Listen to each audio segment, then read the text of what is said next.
Namaskar. Good morning, my student. Welcome back at Civic Education online class. How are you today?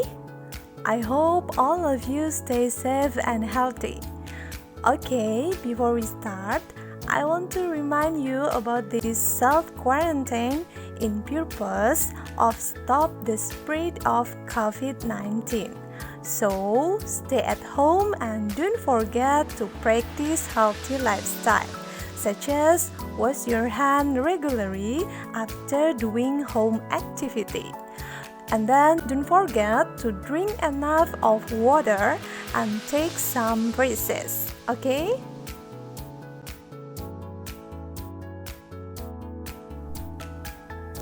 Oke anak-anak semua, kita kembali pada sesi pembahasan soal tryout PPKN yang sudah diujikan sebelumnya.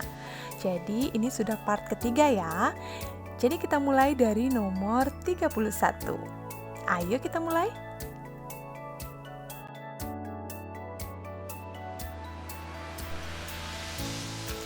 Oke, kita mulai dari nomor 31. Jawabannya adalah pernyataan nomor 3 dan 4, yakni option keempat ya. Mengapa? Mari kita cari tahu. Ayo kita langsung saja bahas untuk masing-masing nomor pernyataannya ya anak-anak.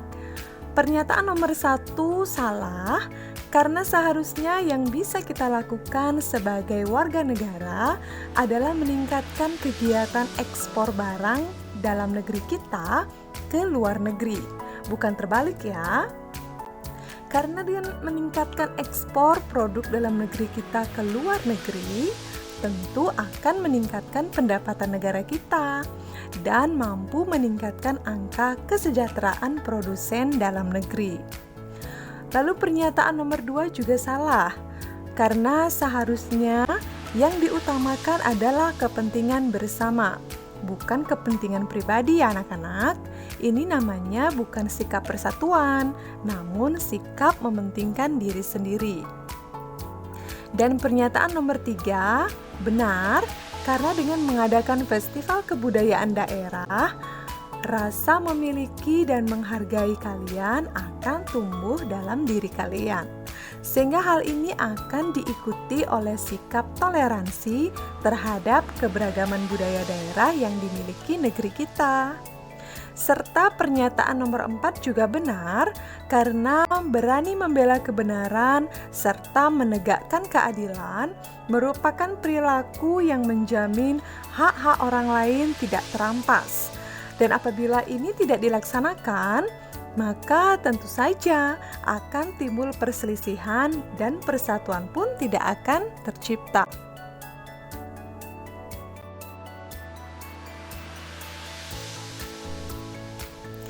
Kita lanjutkan ke soal nomor 32.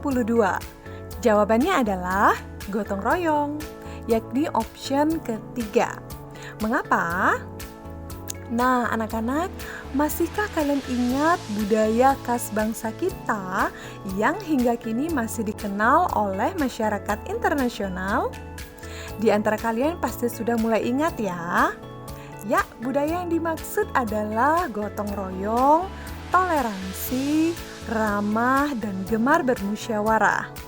Nah, budaya ini merupakan warisan nilai-nilai luhur yang diberikan oleh nenek moyang kita terdahulu.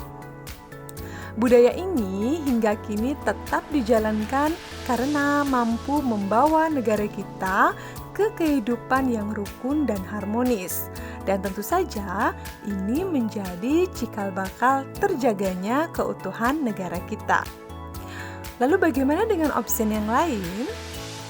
Opsi 1 dan 2 kurang tepat karena sikap disiplin dan bertanggung jawab merupakan sikap yang diperlukan dalam melaksanakan kewajiban kita ya nak.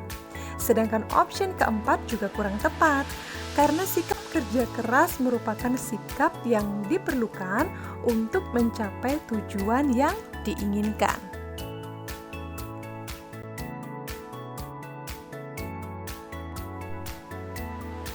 Lalu soal nomor 33. Jawabannya adalah mengutamakan kepentingan bersama, yaitu opsi kedua. Mengapa? Oke, sekarang Miss Yogi ajak kalian untuk memahami beberapa nilai luhur yang terkandung dalam sila ketiga yang dilambangkan dengan pohon beringin, yakni diantaranya yang pertama, mampu mengembangkan persatuan, kesatuan, serta kepentingan dan keselamatan bangsa dan negara sebagai kepentingan pribadi dan golongan. Jadi, kita dituntut untuk mementingkan kepentingan bersama ya. Lalu yang kedua, memajukan pergaulan demi persatuan dan kesatuan bangsa. Nah, berdasarkan hal itu, bagaimana dengan opsi yang lain ya? Opsi 1 salah, karena menjaga keseimbangan hak dan kewajiban merupakan nilai luhur yang terkandung dalam sila kelima. Perilaku ini akan menciptakan keadilan dalam kehidupan sehari-hari ya nak.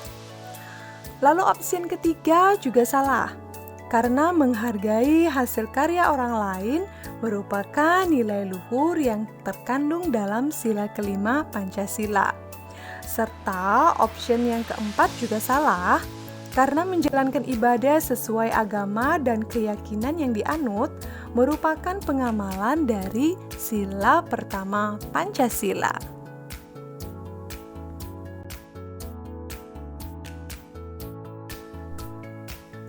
Lalu kita ke soal nomor 34. Jawabannya adalah mengutamakan kepentingan bersama daripada kepentingan pribadi, yakni pada opsi yang keempat ya anak-anak. Mengapa? Berikut penjelasannya. Menerapkan sikap rela berkorban dalam kehidupan sehari-hari merupakan salah satu contoh penerapan nilai luhur Pancasila, terutama sila ketiga. Perilaku ini ditandai oleh adanya kerelaan untuk mengorbankan harta, tenaga, pikiran, waktu, jiwa, dan raga untuk kepentingan masyarakat banyak. Jadi tujuan utamanya adalah mementingkan kepentingan bersama ya anak-anak. Lalu bagaimana dengan opsi yang lain? Opsi 1 salah, karena perilaku mematuhi aturan yang berlaku di lingkungan tempat tinggal merupakan salah satu contoh kewajiban yang diterapkan dengan bertanggung jawab. Lalu opsi kedua juga salah, karena menggunakan fasilitas umum yang ada di lingkungan sekitar merupakan contoh pemenuhan hak warga masyarakat. Dan opsi ketiga salah, karena perilaku tersebut merupakan perilaku yang menunjukkan sikap ketidakpedulian terhadap keadaan orang lain. Nah, sikap ini biasa kalian dengar dengan sikap egois atau mementingkan kepentingan sendiri.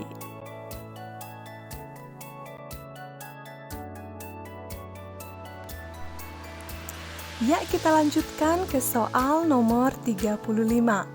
Jawabannya adalah ibu memasak sarapan pagi untuk anggota keluarga. Nah, ini optionnya yang pertama ya. Mengapa? Berikut penjelasannya.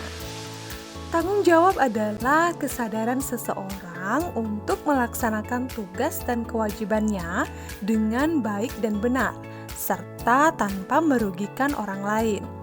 Nah, membahas tentang tanggung jawab di lingkungan keluarga, tentu kalian masih ingat ya materi ini saat di kelas 4. Masing-masing anggota keluarga memiliki tanggung jawab masing-masing. Biasanya tanggung jawab yang paling berperan dalam keluarga adalah tanggung jawab ayah dan ibu.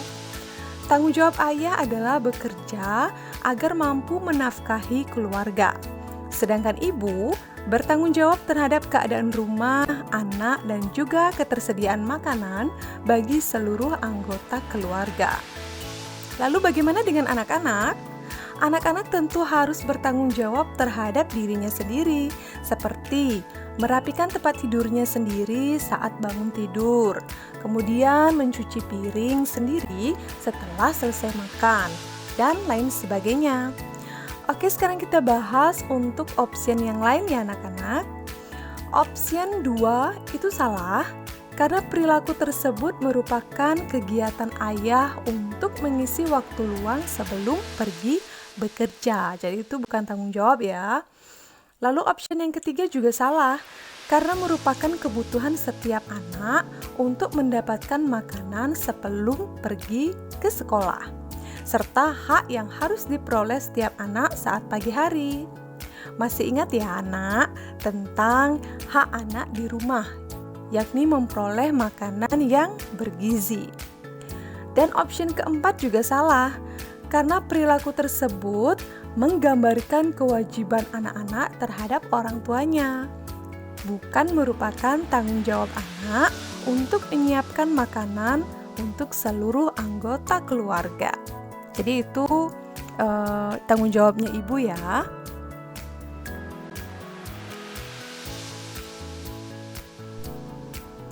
Mari kita lanjutkan ke soal nomor 36. Jawabannya adalah menghormati dan menghargai bangsa lain. Ini opsi ketiga ya. Mengapa? Oke, kita mulai dulu dengan membahas beberapa nilai yang terkandung dalam sila kedua Pancasila ya anak-anak. Ini Miss Yogi ajak kalian untuk mengingat-ingat kembali tentang materi sebelumnya. Barangkali di antara kalian masih ada yang lupa ya. Salah satu nilai luhur yang terkandung dalam sila kedua Pancasila adalah bahwa bangsa Indonesia merasa dirinya sebagai bagian dari seluruh umat manusia. Sehingga tentunya bangsa Indonesia selalu berupaya untuk menghormati keberadaan bangsa-bangsa lain di dunia. Jadi bagaimana dengan opsi yang lain? Opsi 1 dan 4 salah, karena hidup rukun dalam keberagaman serta selalu mengutamakan kepentingan bangsa dan negara merupakan pengamalan nilai sila ketiga Pancasila. Sedangkan opsi kedua juga salah, karena menerapkan perilaku hidup bersahaja merupakan penerapan nilai sila kelima Pancasila.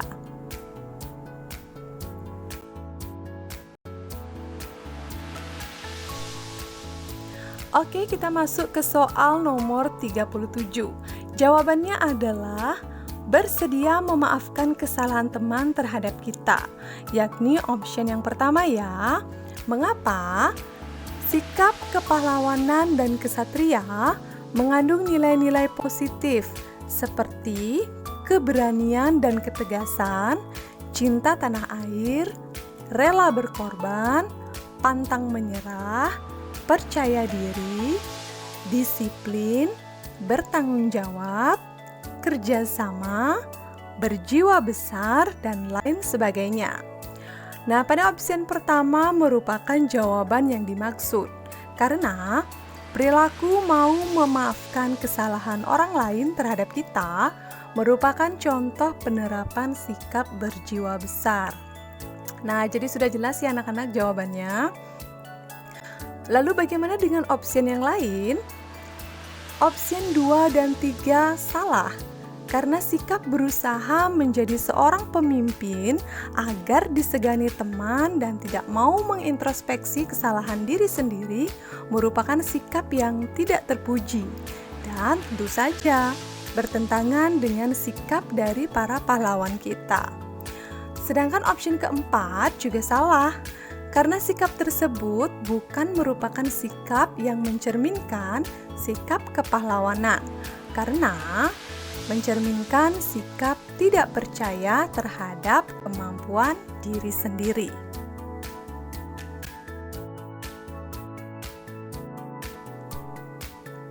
Lalu kita ke soal nomor 38. Jawabannya adalah disiplin dan bertanggung jawab, yakni opsi pertama ya. Mengapa? Nah, kata kunci pada soal ini adalah bagaimana kewajiban dapat berjalan dengan baik. Jadi, berdasarkan kata kunci tersebut, sikap apakah yang diperlukan? Tentu saja, dalam melaksanakan kewajiban, kita hendaknya dilandasi oleh sikap disiplin dan bertanggung jawab ya anak-anak. Hal ini dimaksudkan agar kewajiban yang harus dilaksanakan tidak boleh dilalaikan atau dengan kata lain harus dilaksanakan tepat waktu karena berakibat mengganggu hak orang lain, serta kewajiban yang dilaksanakan dengan bertanggung jawab agar dapat menjamin keberlangsungan pemenuhan hak orang lain. Lalu bagaimana dengan opsi yang lain? Opsi 2, 3, dan 4 kurang tepat ya anak-anak, karena mengandung sikap percaya diri dan berani, yang seharusnya sikap tersebut digunakan untuk memulai suatu pekerjaan atau usaha tertentu.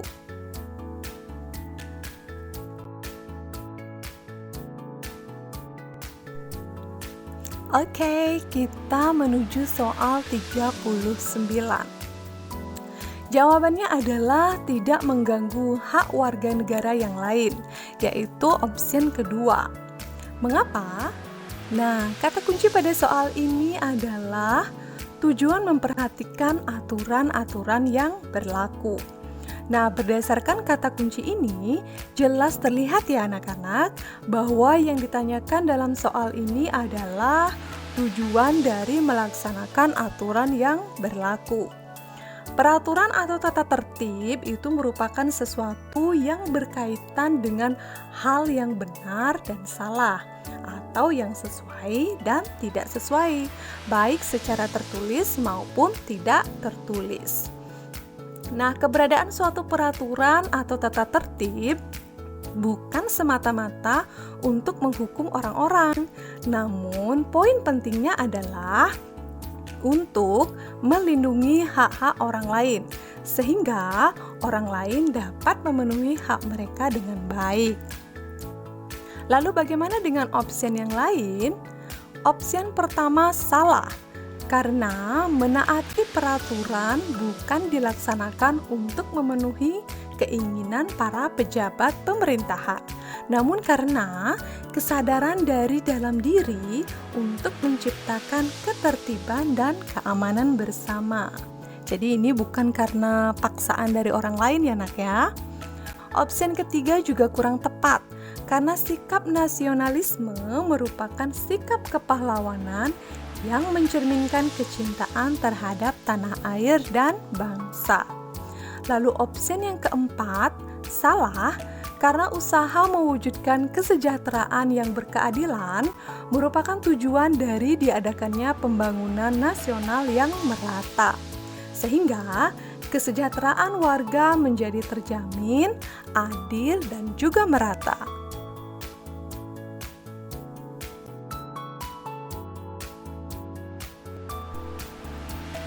Oke, kita ke soal nomor 40 ya. Jawabannya adalah lingkungan kelas menjadi kumuh dan tidak nyaman, yakni pada opsi keempat ya. Mengapa? Kata kunci pada soal ini adalah akibat yang terjadi apabila kita lalai dalam menjalankan kewajiban piket kelas. Dari kata kunci ini jelas ya anak-anak, bahwa tujuan dari kegiatan piket kelas merupakan kegiatan yang dilakukan untuk membersihkan ruangan kelas. Lalu apabila kegiatan ini dilalaikan oleh siswa, maka otomatis lingkungan kelas akan menjadi kumuh atau kotor, serta suasana kelas menjadi tidak nyaman. Ini soalnya gampang ya anak-anak, jangan sampai salah apabila kalian menjawab soal seperti ini ya. Gimana anak-anak Miss yang cantik dan ganteng? Masih semangat untuk lanjut bahas soalnya? Harus semangat ya, tetap fokus ya nak. Yuk gas, kita lanjut lagi ya.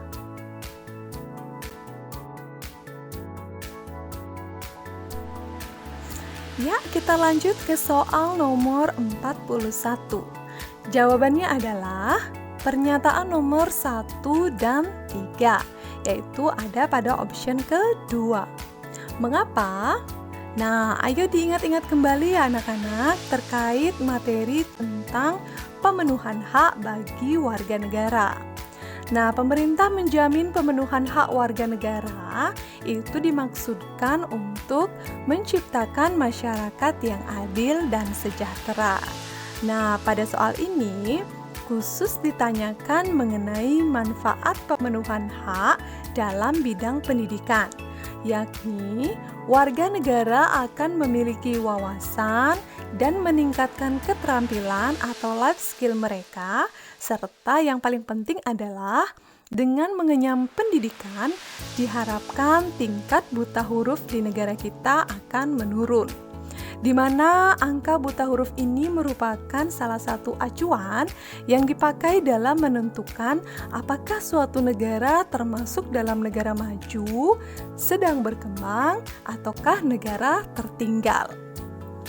Lalu bagaimana dengan pernyataan yang lain?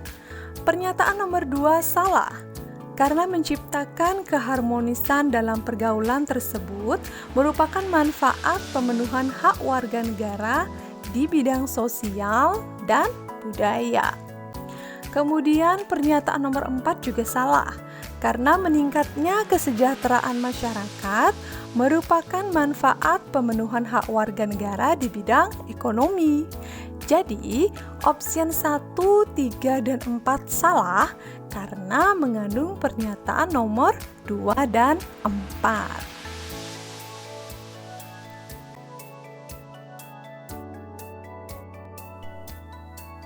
Lalu soal nomor 42. Jawabannya adalah lingkungan terlihat kotor akibat tidak menjaga kebersihan. Nah, ini ada pada option kedua ya. Kata kunci pada soal ini adalah akibat apabila tidak menerapkan tanggung jawab di lingkungan masyarakat. Nah, berdasarkan kata kunci ini jelas bahwa hal ini merujuk pada efek negatif yang timbul. Jadi, kita langsung bahas masing-masing option yang lain ya. Option 1, 3, dan 4 salah karena semua pernyataan pada option tersebut merupakan manfaat dari melaksanakan tanggung jawab di lingkungan masyarakat. Nah, soal ini gampang untuk dijawab ya, Nak.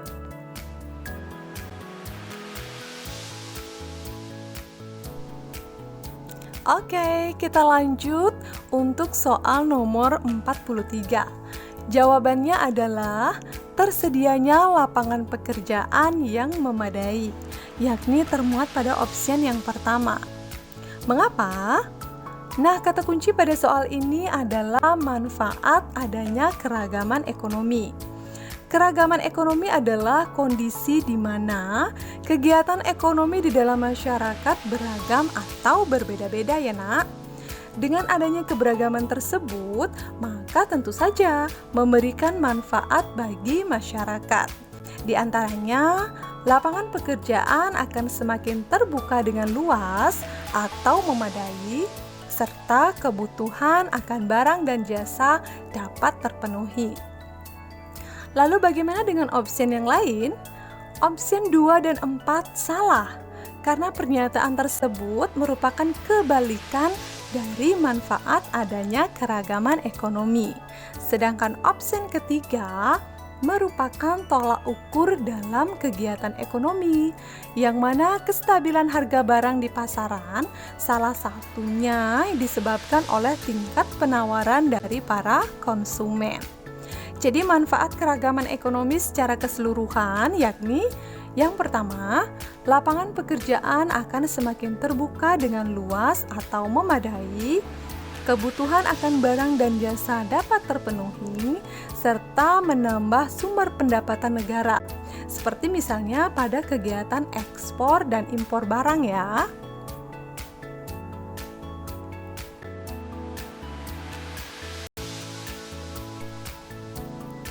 Ya, kita ke soal nomor 44. Jawabannya adalah tradisi yang ditunjukkan oleh nomor 3. Tentunya pada opsi yang ketiga ya. Nah, kata kunci pada soal ini adalah penerapan budaya gotong royong melalui penyelenggaraan tradisi daerah. Berdasarkan penjelasan pada tabel, jelas terlihat bahwa tradisi yang mencerminkan adanya budaya gotong royong adalah tradisi mapal lete bola atau angkat rumah. Dan tentu saja mengangkat rumah tidak bisa dilakukan sendiri ya, Nak. namun butuh bantuan orang lain agar kekuatan yang dibutuhkan dalam mengangkat atau menggeser rumah menjadi bertambah. Lalu bagaimana dengan opsi yang lain? Opsi 1 salah karena tradisi ini bukan merupakan tradisi gotong royong, namun tradisi peringatan datangnya bulan puasa. Opsi kedua juga salah karena tradisi ini merupakan tradisi penghormatan terhadap leluhur. Dan opsi keempat juga salah karena tradisi ini merupakan salah satu bentuk puji syukur atas berkah Tuhan melalui hasil panen yang melimpah.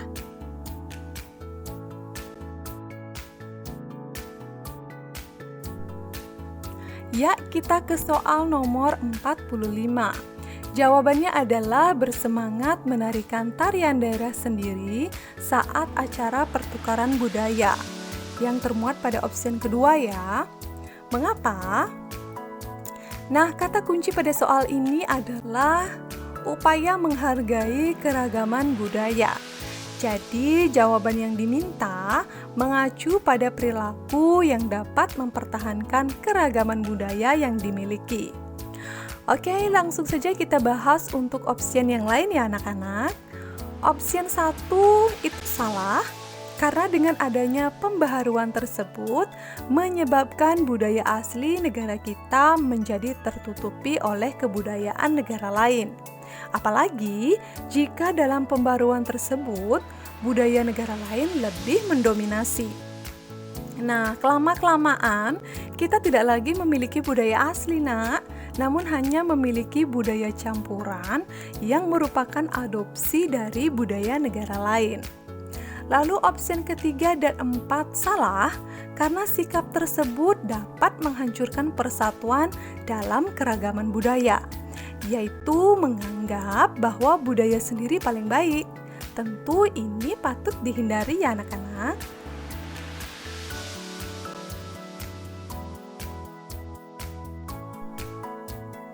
Oke, lanjut ya anak-anak untuk soal nomor 46.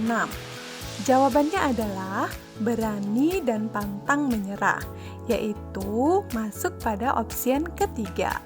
Mengapa? Berikut penjelasannya. Nah, anak-anak, keberadaan budaya yang ada di negeri kita tidak semata-mata hanya sebagai identitas negeri kita di mata internasional. Namun nilai-nilai luhur yang dianut oleh nenek moyang kita tertanam di setiap unsur kebudayaan tersebut. Seperti pada soal, yakni disajikan tarian daerah yang merupakan unsur kebudayaan, yakni kesenian daerah. Dapat memberikan pesan moral kepada kita untuk menjalani kehidupan.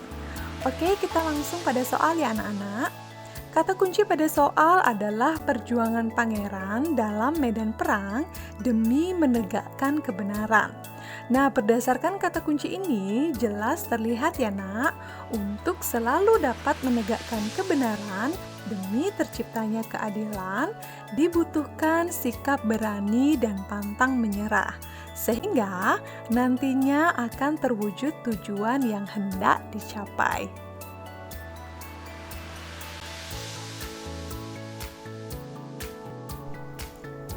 Ya, kita ke soal nomor 47.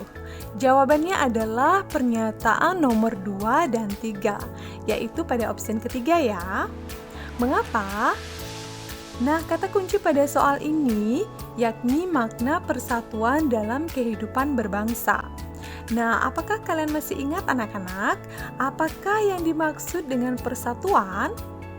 Nah, persatuan berasal dari kata satu yang berarti utuh dan bulat, sehingga persatuan dapat diartikan bersatunya macam-macam corak yang beraneka ragam menjadi satu kebulatan yang utuh dan serasi. Persatuan yang dimaksud bukan menekankan semua perbedaan harus dihapuskan dan diganti dengan sesuatu yang sama antar satu dengan yang lainnya ya anak-anak. Namun, bagaimana keadaan yang berbeda akan tetap menjadi satu kesatuan tanpa terpecah belah. Oke, langsung saja kita bahas untuk option yang lain ya anak-anak. Pernyataan nomor 1 salah karena ikatan sekelompok bangsa yang menjunjung tinggi persatuan tidak mengedepankan unsur persamaan. Namun, bagaimana menjaga persatuan dalam perbedaan-perbedaan yang ada? Dan pernyataan nomor 4 salah, karena bangsa yang terdiri dari pulau-pulau yang berbeda hendaknya tidak menjadi penghalang untuk menjunjung persatuan bangsa, bukan malah menyamakan karakteristik seluruh pulau yang ada, karena sejatinya setiap pulau memiliki karakteristik yang berbeda-beda.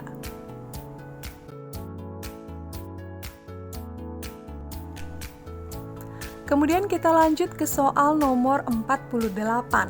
Jawabannya adalah melaksanakan gotong royong pembangunan balai desa, yakni pada opsi pertama ya. Mengapa? Nah, kata kunci pada soal ini adalah persatuan dan kesatuan di lingkungan masyarakat.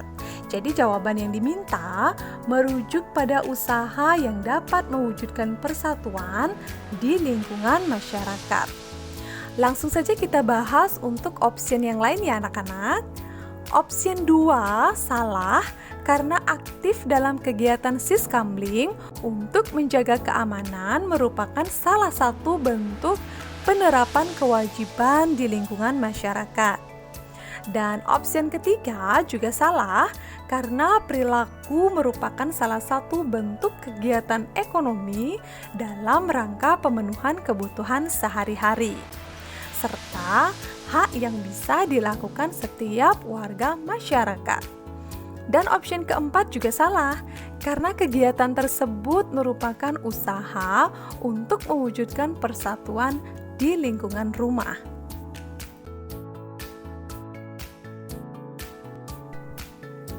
Soal nomor 49. Jawabannya adalah menjaga keragaman budaya daerah sebagai kekayaan bangsa, yakni pada opsi ketiga ya. Mengapa? Kata kunci pada soal ini adalah menjaga persatuan dan kesatuan bangsa. Nah, salah satu wujud dari sikap menjaga persatuan bangsa adalah bersikap menghormati keberagaman yang ada. Nah, berdasarkan hal tersebut, langsung saja kita bahas untuk opsi yang lain ya anak-anak. Opsi pertama, salah karena apabila semua daerah di wilayah NKRI ingin memisahkan diri, maka keutuhan NKRI tidak akan bisa diciptakan kembali. Ini jelas akan memecah persatuan yang ada ya nak, karena tergolong perilaku separatis. Lalu yang kedua, opsi kedua salah karena jika kita ingin membantu menjaga keamanan lingkungan, cukup dengan ikut serta dalam kegiatan ronda malam ya anak-anak, bukan malah membentuk organisasi masyarakat atau yang sering kita dengar dengan kata ormas. Serta opsi keempat juga salah karena perilaku tersebut termasuk perilaku membeda-bedakan dalam pergaulan yang hanya mementingkan suku bangsa dan kebudayaan saja. Nah, ini jelas akan menimbulkan perselisihan ya anak-anak, dan tentu saja akan mengancam persatuan bangsa.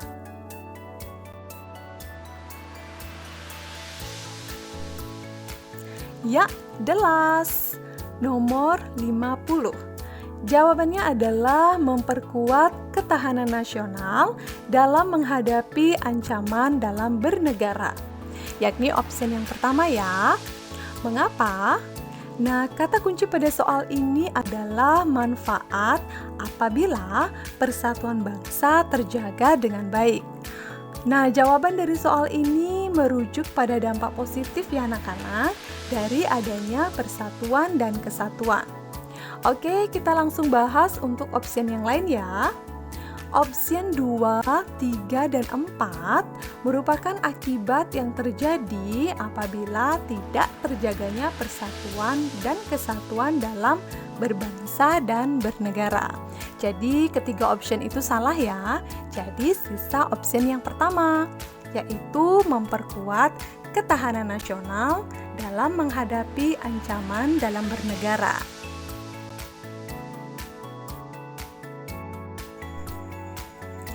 Oke, sekian pembahasan soal kita pada pertemuan kali ini ya anak-anak. Jadi selanjutnya adalah kalian bisa berlatih mengerjakan exercise yang sudah Miss Yodi siapkan untuk kalian, yang nantinya dapat kalian gunakan dalam berlatih dan memantapkan kemampuan kalian dalam memahami dan menjawab soal dengan benar. Selamat berlatih anak-anak.